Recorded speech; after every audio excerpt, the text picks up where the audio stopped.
VAT ফাঁকি রোধে কঠোর অবস্থানে যাচ্ছে জাতীয় রাজস্ব বোর্ড এনবিআর। সংস্থাটির চেয়ারম্যান জানিয়েছেন, ক্রেতার কাছ থেকে ভ্যাট সংগ্রহ করে তা কোষাগারে জমা না দিলে আইনানুগ ব্যবস্থা নেওয়া হবে। আগামী অর্থ বছরের প্রাক বাজেট আলোচনায় ব্যবসায়ীরা কর কমানোর দাবি তুলে ধরলে এনবিআর চেয়ারম্যান স্পষ্ট করে জানান, রাজস্ব আদায়ে ছাড় দেয়া হবে না। মানিক শিকদারের রিপোর্ট। নগদ নিয়ে এলো হার না মানা হার অফার। সর্বনিম্ন 10,000 টাকা রেমিটেন্স নগদে পাঠালে থাকছে স্বর্ণের হার জেতার সুযোগ। আরো কোনো বিকল্প প্রস্তাব থাকে আমাদের। রাজধানীর আগারগাঁওয়ে এনবিআর সম্মেলন কেন্দ্রে 2026-27 অর্থ বছরের প্রাক বাজেট আলোচনা সভা, যেখানে অংশ নেন American chamber, Bangladesh China chamber, India Bangladesh chamber ও বাংলাদেশ উইমেন্স চেম্বার সহ বিভিন্ন ব্যবসায়ী সংগঠনের প্রতিনিধিরা। আলোচনায় ব্যবসায়ীরা আমদানি রপ্তানি বাণিজ্যের নানা জটিলতা তুলে ধরেন। বিশেষ করে কর প্রক্রিয়া সহজ করা এবং ব্যবসার খরচ কমাতে ট্যাক্স কমানোর দাবি জানান তারা।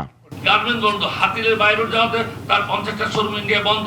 তো আজকে যেখানে 10,000 কোটি টাকা আমরা লস করছি, আমাদেরকে এই যে টাকাটা দিতে হয়, আমাদের যে টেক্সটাইল এগুলো সুরক্ষা করার জন্য আমরা আপনাদের কাছে কোনো প্রতিকার পাচ্ছি না। শস্য সংরক্ষণ ইত্যাদি খাতে এদের উপর শুল্ক প্রত্যাহার করা প্রয়োজন। ব্যবসায়ীরা ক্রেতাদের থেকে ভ্যাট নিলেও অনেকে নিয়মিত সরকারি কোষাগারে জমা দিচ্ছেন না উল্লেখ করে এনবিআর চেয়ারম্যান জানান, ভ্যাট প্রদানের পুরো প্রক্রিয়া অটোমেশনের আওতায় আনা হবে। সরকারের টাকা আপনার পকেটে আছে, আপনি কতদিন রাখবেন?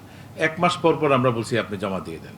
এই জন্যই কিন্তু মান্থলি ভ্যাট রিটার্ন সিস্টেমটা চালু হয়েছে। আগামী বছর থেকে আমরা অনলাইন রিটার্ন সাবমিট করা ভ্যাটের জন্য 100% কম্পালসারি করব। রিটার্ন দেওয়ার পরে আপনার যাতে ভ্যাট অফিসে কোনোভাবেই যাওয়া না লাগে। রাজস্ব আদায়ের গতি বাড়াতে বন্ড সুবিধার আমূল পরিবর্তনের ইঙ্গিত দেন চেয়ারম্যান। তিনি জানান, স্বচ্ছতা নিশ্চিত করতে আগামী বাজেটে বন্ডের ক্ষেত্রে আসবে নতুন বিধিমালা। বন্ডে মালামাল এনে লোকালি বিক্রি করে দেয়, সে কারণে আমার লোকাল টেক্সটাইল আমি বিক্রি করতে পারি। এই জায়গাটা আমাদের কড়াকড়ি করতে হবে এবং এই কড়াকড়িটা আমরা শুরু করেছি। ব্যবসায়ীদের যৌক্তিক দাবিগুলো বিবেচনার আশ্বাস দিলেও ভ্যাট আদায়ে ডিজিটাল মনিটরিং আরও জোরদার করার কথা জানান এনবিআর প্রধান।